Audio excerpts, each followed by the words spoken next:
ko, ba't isang kanta lang ako? Sana, dinamihan ko na.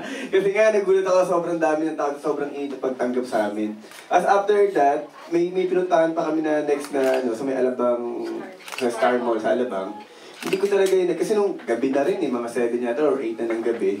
Sa labas ng mall, parang walang tao, parang wala ng tao. Nagulat kami, pagpasok namin, 5th floor kami dumaan. Mula 4th floor hanggang sa baba, talagang punong yung tao. Tapos, sinabihan na ako ng mga staff na parang, baka bawasan natin yung natin kasi nagtatalunan na yung mga tao sa escalator. Kumbaga, nagtatalunan, no? Kumbaga, kumbaga para sa akin, naramdaman ko doon na parang, eto na, sabi ko parang siguro ito na yung kumbaga ito na yung, para sa akin, parang siguro ito yung sinyalis na parang nagugustuhan nila yung kung ano yung pinagtrabahuan namin, o nakikita na nila ngayon sa TV, kung ano yung trailer na pinapakita namin. Siyempre, pressure na sana po talaga magustuhan nila. And then, kumpiyansa, kasi nag-dubbing ako at nakita ko yung material, nakita ko yung produkto. Kumbaga sa akin pa lang, sabi ko nga, wala na akong masabi. Actually, every time si Ate Bani, pag nakikita kami, lagi yata ako nagkukongrat sa kanya. Kasi nga parang, sobrang ganda ng script namin, sobrang ganda ng istorya. Alam mo, nakaka-proud kahit na ikaw na minsan yung artista, humahanga ka pa dun mismo sa produkto. Sabi nga ni Coco sa akin before siya sumalang sa labas kay AJ, tapos na yung pelikula, please just watch it. Siya mismo parang, sa column ko nga sa Abante Today, sabi niya, todo, pamula umpisa hanggang huli, binigay talaga todong kilig sa pelikula nito. And we get to find out tonight sa premiere night po. Okay, para magka-idea pa tayo what the movie is all about, bukod sa nakasama natin ng cast dito, we'd like to show you something. This is a 6-hour, Chika! We'd like to show you the take one, the making of maybe this time. Chika! Bukas 10:15 ako sa Trinoma, manonood ulit kami ng mga kaibigan. Syempre naman. Oo naman. Ikaw. Sarah Heron and Coco Martin in a film that will make summer the new Valentine season. Take One presents Maybe This Time. It could have been just another summer, but that summer felt different. That was the summer of you and me.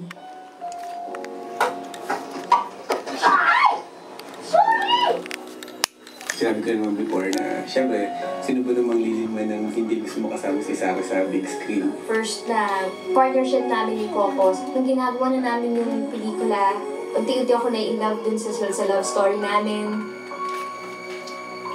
Tonyo, love, perfect. Kaya mo ba akong mahalin forever? Oo naman. Gusto mo mahalin pa kita ng forever and forever and forever. The first frame ko together with Coco and Sarah, dun pa lang, physically, ay, pasok, meron na to. And then when they started acting out the scenes, ay, meron. Chemistry talaga. Sa lahat ng mga nagawa kong pelikula, ito yung pinaka-light para sa akin. Nai-in-love ako sa buong pelikula at sa character din ni Tonyo. So, nagiging mas madali, mas natural sa akin. Honestly, kumakapit lang ako kay Sarah. Ano lang pag yung mga romance na, na mga eksena. Sa akin kasi, kung pa-actingin mo, mga lahat ng eksena ko, dinadrama ko. Pero kasi pag si Sarah yung ka-eksena ko, nagkaroon ka smile. In terms of individuals naman, Sarah learns from Coco some tips on drama. Si Coco naman learns a lot from Sarah when it comes to politeness. Gusto ko sanang humingi sa'yo ng sorry. Sorry? Nung tayo. There was never an us. Akala ko naman jowa mo siya. There was never an us. Maybe this time is the story of two people who once found each other and loved each other. But unfortunately, that love ended before it even began.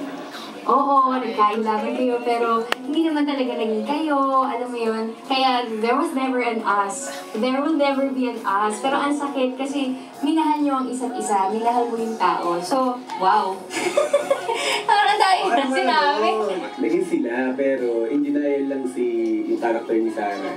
Kasi nasaktan siya eh. Hindi naging sila. Pero feeling ko, And you. Malabong usapan. Misunderstanding. If you post questions like, when is the right time to love? When is the wrong time to love? Dumaan sa buhay natin yung failed relationships, parang hindi natapos ng mga relasyon.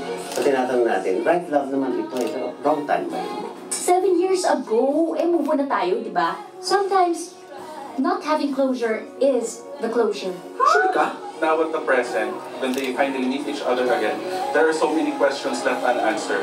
They're trying to find out if they still love each other or if there's still a chance. I guess lahat naman tayo, when we experience first love, talagang yan yung maglalast forever.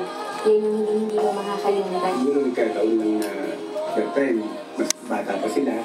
Dahil may character ko. For Tonyo's end, he feels like he's not deserving eh. Because in the past, parang he didn't feel that he was deserving yet of Steph, diba? That's why at present, he feels that he has the need to prove himself or to be deserving of Monica's love.